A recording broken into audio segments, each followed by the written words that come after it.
बाज अकेले या अपनी तरह के लोगों के साथ उड़ते हैं। जीवन का सबक ऐसे लोगों से जुड़ो जो आपके स्तर के हैं या जो आपको आगे बढ़ने में मदद कर सकते हैं। साथ ही हर कोई आपके दृष्टिकोण या सपनों को साझा नहीं करेगा। ऐसे लोगों को खोजो जो आपकी तरह सोचते हो ताकि आप एक साथ सपने देख सके और आगे बढ़ सके। नकारात्मक लोगों और नकारात्मक लोगों के साथ अपना समय बर्बाद न करें। अपने सपने को किसी के साथ साझा न करें। क्या तुम्हें कोई सपना आया है? इसे बचाओ। ईगल्स की दृष्टि और एकाग्रता उत्कृष्ट होती है। अपने शिकार को पकड़ने के लिए वे लेज़र जैसी तीव्रता से उस पर फोकस करते हैं और उसे पाने के लिए निकल पड़ते हैं। जीवन का सबक अपने लक्ष्यों के साथ भी ऐसा ही करें। एक समय में पूरा करने के लिए एक ही चीज़ पर ध्यान केंद्रित करें। इसे अपना प्रयास, समय और ऊर्जा दें। फोकस करें और इसे हासिल करने के लिए निकल पड़े। चील जीवित भोजन मांस खाते हैं। वे मरे हुए जानवर नहीं खाते। जीवन का सबक मरे हुए घोड़ों को पीटने में अपनी ऊर्जा और समय बर्बाद न करें। जानिए जब अलविदा कहना है और जब जाने देना है। अपने विकल्प खुले रखें और अपनी जानकारी अद्यतन रखें। अपना शोध और तैयारी करें। चीज़ों को चालू रखें और उन्हें गतिशील रखें। ईगल्स को तूफान पसंद है। जब तूफानी बादल गिरते हैं तो वे उत्साहित हो जाते हैं। क्यों? वे इससे मिलने वाली चुनौती का स्वागत करते हैं। वे जानते हैं कि तूफानी हवाएं उन्हें बादलों से ऊपर उठा लेगी। बादलों के ऊपर वे अपने पंख टिका सकते हैं और मजबूत बन सकते हैं। जीवन का सबक अपने जीवन में आने वाले तूफानों के बारे में उत्साहित हो। चुनौतियाँ अवसर लाती है। यदि हम इतने व्यस्त न होते, शिकायत न करते और उनसे बचने की कोशिश न करते तो हम चुनौतियों में लिपटे हुए अवसरों को देख सकते थे। हमारी चुनौतियों को स्वीकार करें और उनसे सीखें। इसी तरह हम नए कौशल सीखते हैं, बढ़ते हैं और मजबूत होते हैं। क्या यह करना आसान है? बिल्कुल नहीं, लेकिन हम सीख सकते हैं कि कैसे। ईगल सगाई से पहले प्रतिबद्धता के स्तर का परीक्षण करता है। प्रतिबद्धता में प्रवेश करने से पहले मादा ईगल अपने पुरुष साथी की प्रतिबद्धता के स्तर को स्थापित करने के लिए उसका परीक्षण करती है।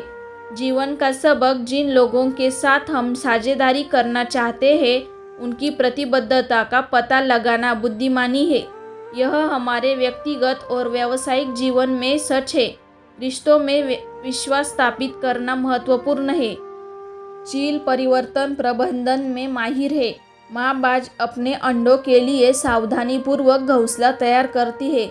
जब चील के उड़ने का समय आता है तो माँ घोंसले से आराम की परतों को हटाना शुरू कर देती है, जिससे चुभन और लाठियाँ उजागर हो जाती है। फिर वह चील के बच्चों को घोंसले से बाहर फेंक देती है।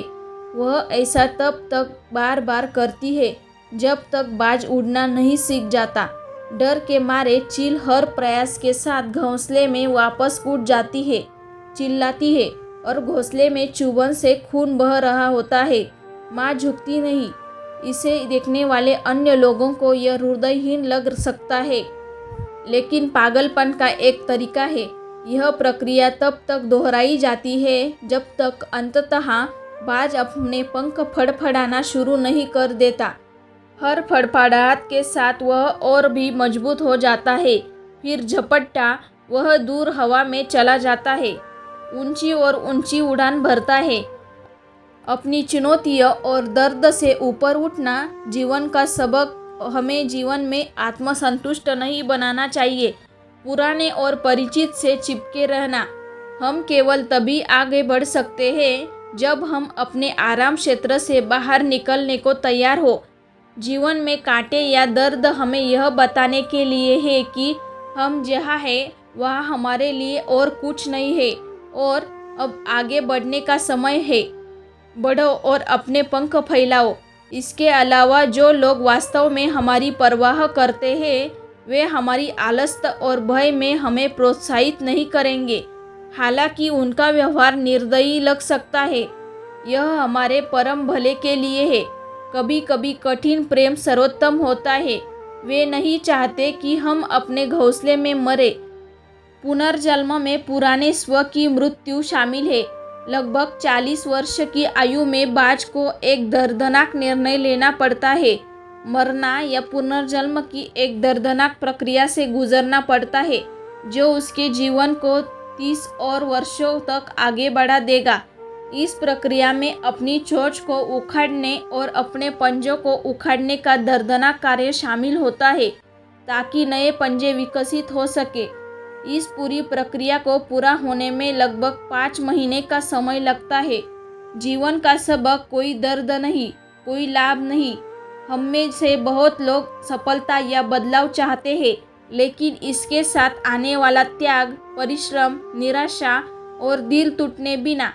जीवित रहने और बढ़ने के लिए हमें बदलाव के लिए तैयार रहना चाहिए, और कभी कभी हमें एक कदम आगे जाने की आवश्यकता हो सकती है।